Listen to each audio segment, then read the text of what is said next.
like this. What's this from? The song was very like sort of spacey, stars, constellations. I was about to see God, and then God dropped me out of his hand and then put me down on the earth again. Sun's out, maybe it's like they've got a bonfire there too. A group of guys having fun in the studio, making music that no one has ever heard before.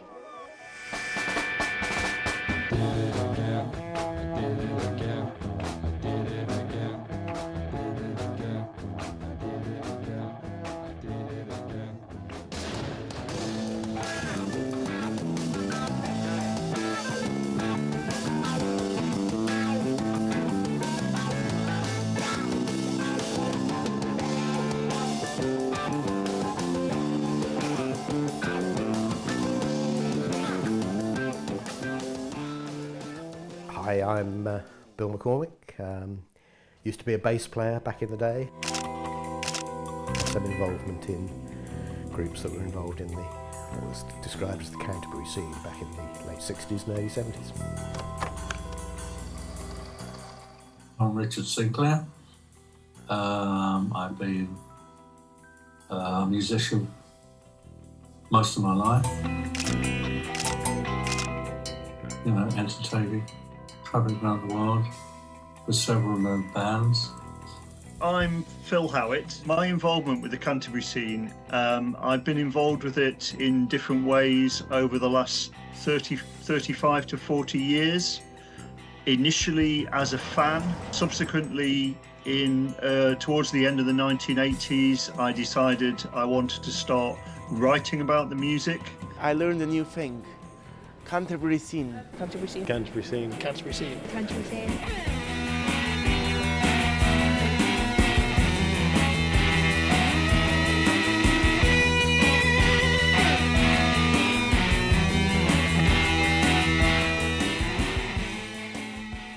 I discover new music through concerts.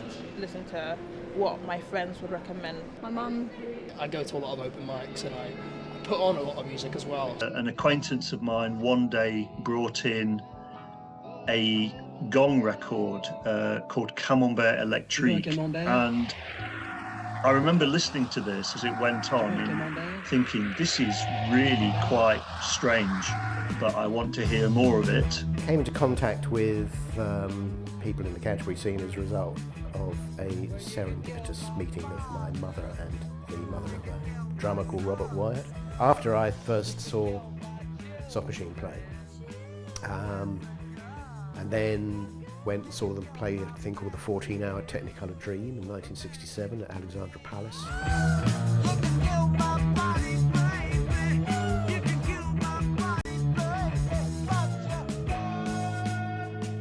Went on overnight, John Lennon wandered around in the audience and Soft Machine played there, and the Pink Floyd played there, and all sorts of other people. You just thought, this is a thing I want to do. This is, this looked too much fun. My father ran me up to Tanglewood, which was the name of the home of Mr. and Mrs. Hopper, and to go and play some music with Brian and Hugh Hopper. This is well before it became the Wildflowers. Okay, they didn't have a name then. The Canterbury scene, or it's sometimes known as the Canterbury sound, has also become to be known as the merging of quite a few different musical styles and musical components.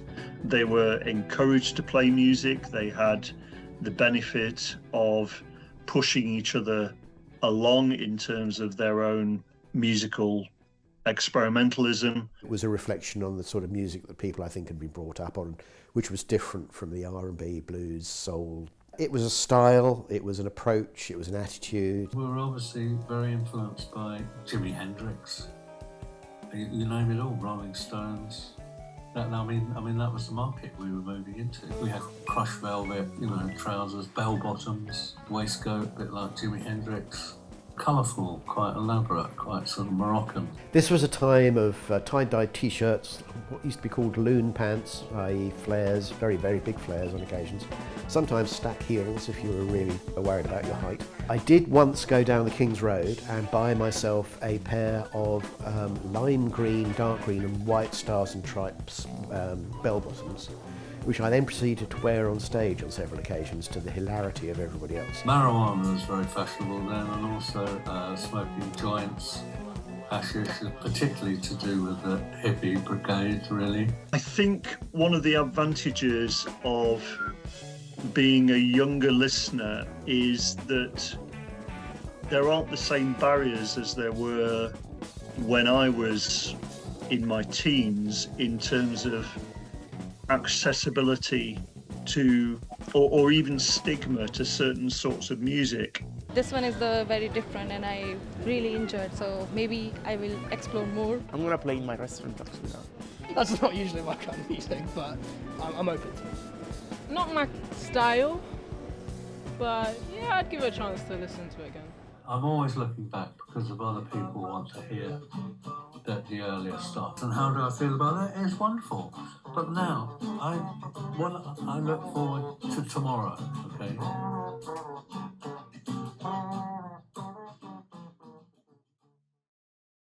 Why don't you play your bass anymore? I mean, every now and then I'd pick it up maybe, but you know, the muscle memory has gone for a start. You know, that people don't think about that as being an important part. But if you're a musician, some of it's just literally the fingers go there, they do it. On occasions you get somebody who is clearly generations younger than you, kind of saying, I heard this for the first time, really love it. Then you think, okay, that'll do.